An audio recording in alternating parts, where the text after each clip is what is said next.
उदयपुर गांव में एक बहुत ही लालची व्यक्ति बाबूलाल रहा करता है। वो बहुत ही ज्यादा लालची था। उसे बस किसी भी तरह धन चाहिए था।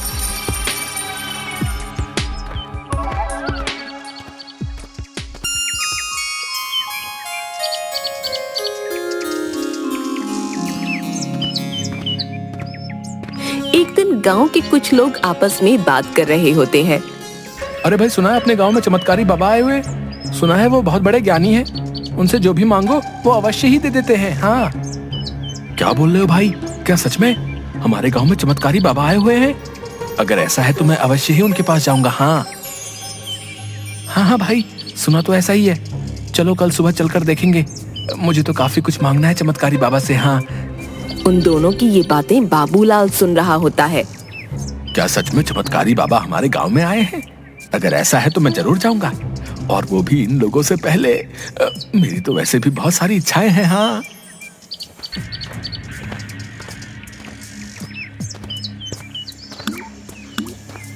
थोड़ी देर बाद वो गांव के जंगल में उस चमत्कारी बाबा के पास जाता है।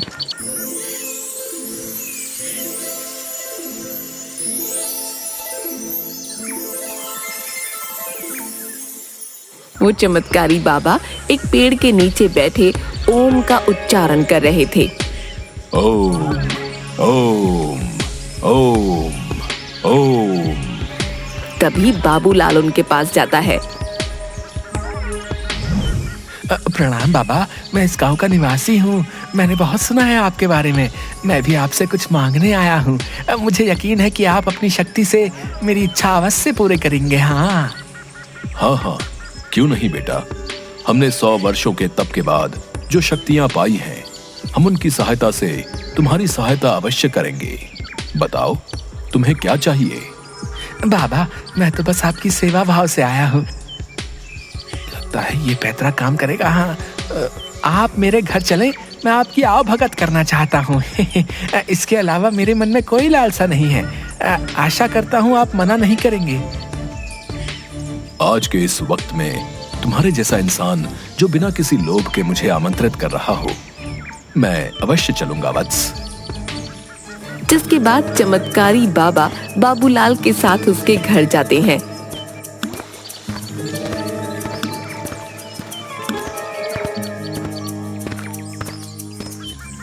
अरे भाग्यवान, देखो हमारे घर चमत्कारी बाबा आए हैं। तुम जल्दी से इनके भोजन की व्यवस्था करो। क्या सच में? मैंने बाबा के बारे में गांव वालों से बहुत सुना है। हाँ, आप सभी की इच्छा पूरी करते हैं बाबा। हम तो धन्य हो गए जी। मैं अभी बाबा के लिए भोजन लेकर आती हूँ। हाँ। जिसके बाद चमत्कारी बाबा के सामने भोजन की थालियां सज जाती हैं और बाबा पेट भरकर भोजन करते हैं। अरे वाह वाह बेटा, ये इतना स्वादिष्ट भोजन खाकर तो मेरी आत्मा ही संतुष्ट हो गई। वाह, मैं बहुत खुश हुआ। बोल बच्चा। अरे बाबा, जल्दी से कुछ मांगने को कहो ना। मेरी सांसें सूख रही हैं। इतना तो हम किसी को नहीं खिलाते जितना तू एक बार में ठूस गया।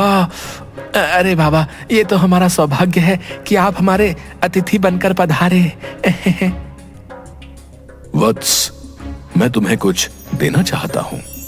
अरे बाबा की जय हो। अरे जय हो बाबा की।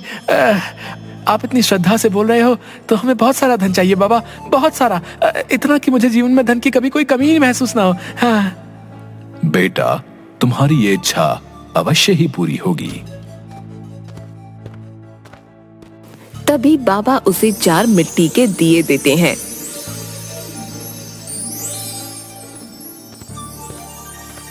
बेटा, ये 4 मिट्टी के दिए हैं जो तुम्हें धन की ओर ले जाएंगे।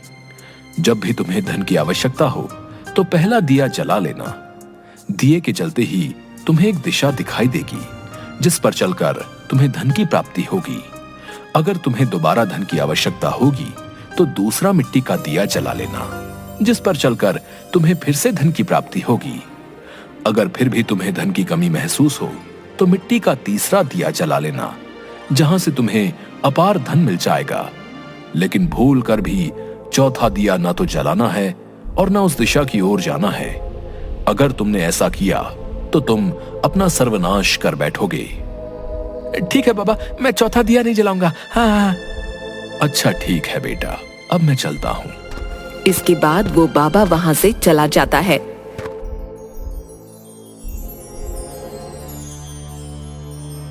देखो भाग्यवान, अब मैं धन की तलाश में जा रहा हूँ और खूब सारा धन लेकर ही लौटूंगा। हाँ, फिर देखना, हम इस गांव में सबसे अमीर हो जाएंगे। इतना धन होगा कि जीवन भर आराम से जीवन बिताएंगे। हाँ। नहीं नहीं, मुझे कुछ ठीक नहीं लग रहा जी। आप मत जाइए, हमारे पास जितना है उतना ही काफी है जी। आखिर इतने धन का आप क्या करेंगे? अरे भाग्यवान, तुम मूर्ख हो मूर्ख है। आखिर धन से बढ़कर भी कोई और वस्तु है क्या इस संसार में? अरे तुम चुप करो, हैं? मैं जा रहा हूं और अब तो धनवान होकर ही वापस लौटूंगा।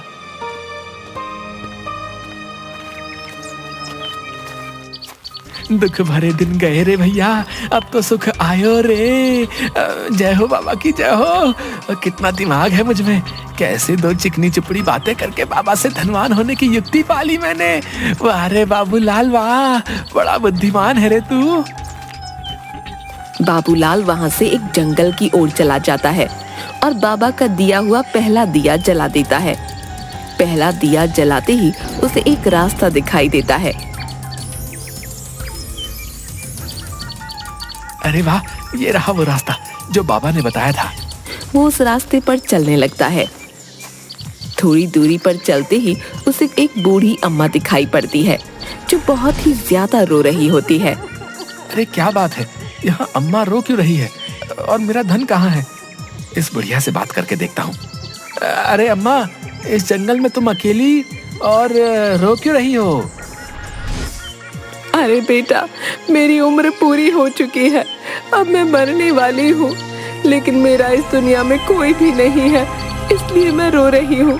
आखिर मरने के बाद कौन मुझे अग्नि देगा बेटा? मेरे पास मेरा जोड़ा हुआ कुछ धन है, लेकिन मैं उसे ही अपना धन दूंगी जो मेरे मरने के बाद मुझे अग्नि देगा। बाबूलाल ये सुनते ही लालच में आ जाता है। क्या सच में तुम्हारा कोई नहीं है अम्मा? अच्छा कोई नहीं, मैं तुम्हें तुम्हारे मरने के बाद अवश्य ही अग्नि दूंगा। हाँ हाँ, तुम मुझे ही अपना धन दे देना है।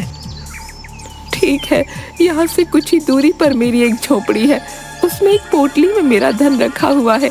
मेरे मरने के बाद तुम वो धन ले लेना और मेरे शरीर को मुख अग्नि देना। ऐसा बोलते ही बूढ़ी अम्मा के प्राण निकल जाते हैं। तभी बाबूलाल पास के जंगल में जाकर कुछ लकड़ियां लेकर आता है और उस बूढ़ी अम्मा को अग्नि देता है।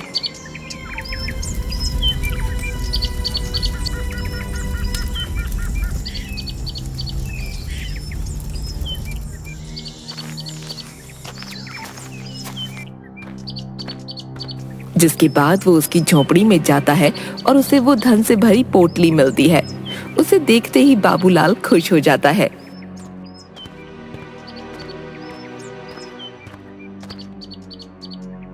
अरे वाह वाह वाह, इसमें तो सच में धन है, लेकिन ये क्या, ये तो बहुत ही कम है। इसमें भला मेरा क्या होगा? खैर, अब इसे भी रख ही लेता हूँ। हाँ, धन कितना भी क्यों ना हो, छोड़ना अच्छा नहीं है। हाँ।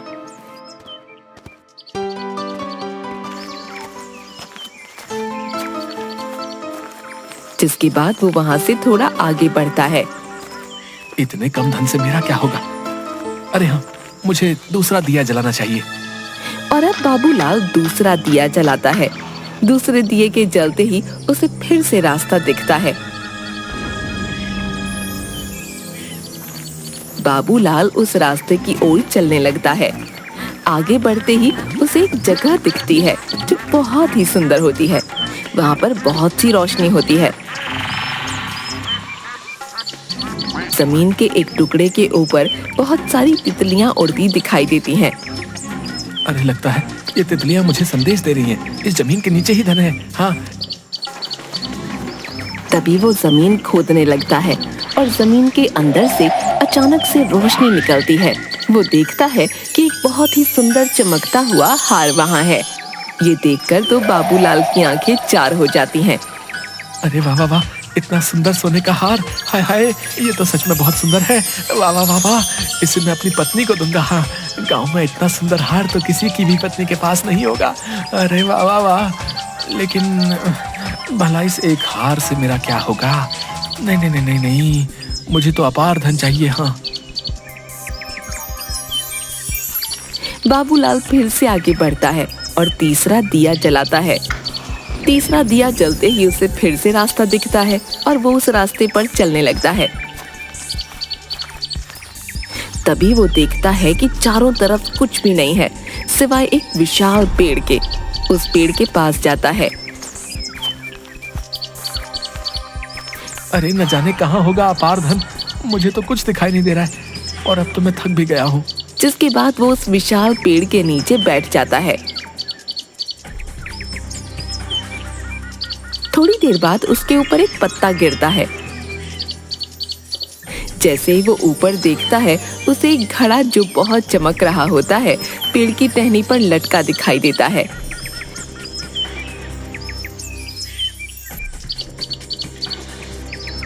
बाबूलाल ये देखकर हैरान हो जाता है। अरे ये मिट्टी का घड़ा इतना चमक क्यों रहा है? तभी वो पेड़ के ऊपर चढ़ जाता है और वो घड़ा उस टहनी से उतार लेता है। जैसे ही वो घड़े को देखता है उसकी आंखें खुली रह जाती हैं।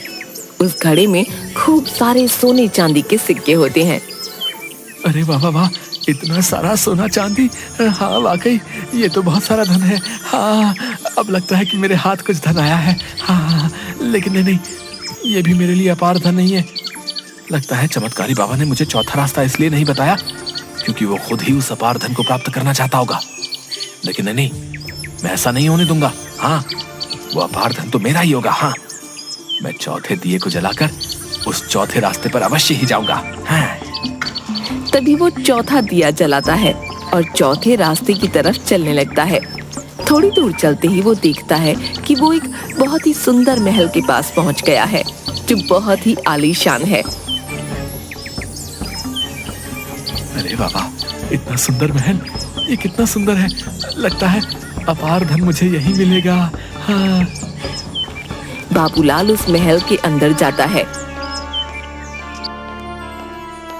वो देखता है कि एक बहुत ही बूढ़ा व्यक्ति चक्की चला रहा होता है और उसके आसपास अपार धन पड़ा है। इतना धन देखकर वो खुश हो जाता है। वाह वाह वाह, इतना धन तो मेरे लिए अपार होगा। हाँ, लगता है ये मेरे लिए है। हाँ हाँ हाँ। आओ आओ बेटा, मैं जानता हूँ तुम यहाँ इस अपार धन की तलाश में आए हो। ये सारा धन तुम्हारा ही है, लेकिन तुम्हें और धन भी मिल सकता है। क्या तुम और धन चाहते हो? क्या कहा? और धन है क्या? सच में मुझे इससे भी अधिक धन मिल सकता है भला? मुझे तो बहुत सारा अपार धन चाहिए। हाँ हाँ, मैं संसार में सबसे अधिक धनी होना चाहता हूँ। हाँ हाँ। अच्छा तो ठीक है, अगर तुम और भी ज्यादा धन पाना चाहते हो तो उसमें तुम्हारी मदद ये चक्की ही करेगी। हाँ, ये जादुई चक्की है, तुम जितना इसे चलाओगे उतना ही धन तुम्हारे पास आता जाएगा। ये सुनकर बाबूलाल खुश हो जाता है और चक्की जो वो बूढ़ा आदमी चला रहा होता है उसे चलाने लगता है।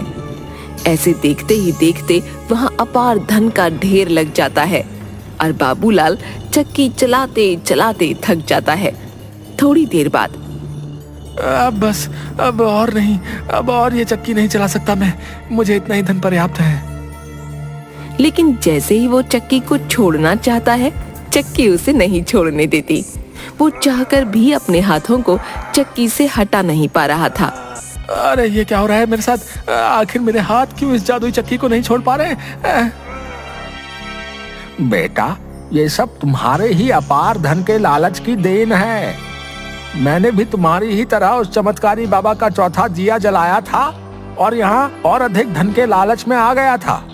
बाबा के मना करने के बाद भी जो यहाँ आता है वो यहाँ से नहीं जा पाता है। वो सदैव के लिए इसी अपार धन के बीच रह जाता है। बाबूलाल ये सुनकर हैरान हो जाता है। ये आप क्या बोल रहे हैं? ये क्या बोल रहे हैं आप? नहीं नहीं नहीं नहीं, ऐसा नहीं हो सकता। ये सच है बेटा। अब तुम यहाँ से तभी जा सकते हो जब कोई तुम्हारी तरह ही लालची इंसान अपार धन पाने के लालच में यहाँ इस महल में आ जाए। और अगर कोई नहीं आया तो तुम्हें यहीं इस चक्की को चलाते रहना होगा। ये सुनकर बाबूलाल जोर जोर से रोने लगता है। हाय हाय, ये मैंने क्या कर दिया? अपार धन पाने की चाह में अपना सर्वनाश कर बैठा। मुझे अधिक लालच नहीं करना चाहिए था। हाय हाय हाय।